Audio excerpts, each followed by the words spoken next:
Looking for a budget-friendly staycation na only 2,500 ay pwede na kayo magstay dito kahit 15 packs pa kayo for day tour. Tapos, yung day tour nila 7 a.m. to 7 p.m. pa. Bukod pa nga sa budget-friendly na nga itong kanilang staycation, ay ang ganda pa ng paligid kasi very greenery talaga yung makikita mo. Tapos, kompleto pa sa mga gamit. Kaya ano pang inaantay nyo? Tara na, samahan nyo ko dito sa Casa Fondevida. Ang Casa Fondevida ay isang triangle house kung saan ay meron siyang centralized na air condition sa buong bahay. Pagpasok mo nga dito ay bubungad na agad sa'yo yung malawak nilang sala. Meron silang mga sofa dito na pwede nyo ring gamiting tulugan kapag ka naman bitin ng tulugan dun sa taas.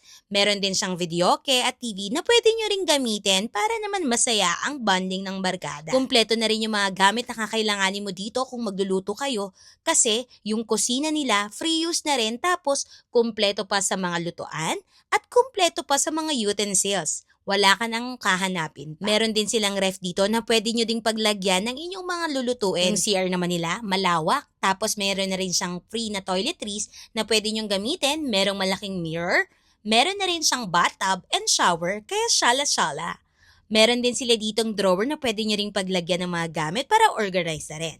Sa second floor naman ay yung tulugan nila kung saan ay meron na rin silang kama at meron ding overlooking view ng nature sa may paanan. Kitang-kita mo dito paglabas mo yung mga puno sa buong paligid ng casa. Syempre after naman ng tour natin dito sa loob, labas naman tayo dito sa kanilang triangle house. Meron kayong pwedeng pagtambayan dito na puro halaman at mga punong makikita nyo kaya marerelax ka talaga kung galing ka sa city.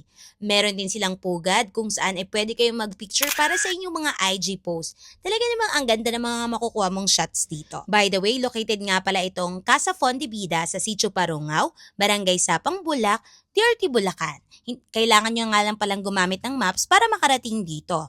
Again, yung rate nila kapag day tour is 2,500, good for 15 packs. Tapos you can stay here from 7 a.m. to 7 p.m.